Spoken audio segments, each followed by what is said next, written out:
Python programming skill, illustrated for newbie learners. Anaconda Spider Editor environment. How to make input line accept more than one value.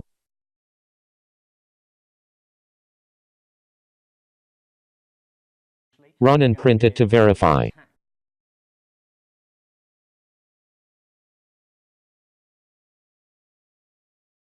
Use space as delimiter, separator.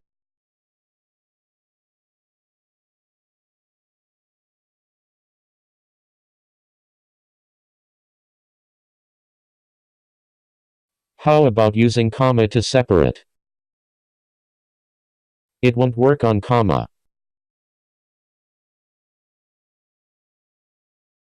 Then, how to define comma as delimiter?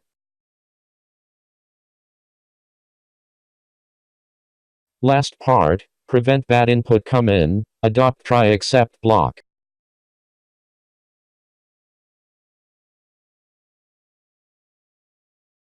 Practice makes perfect.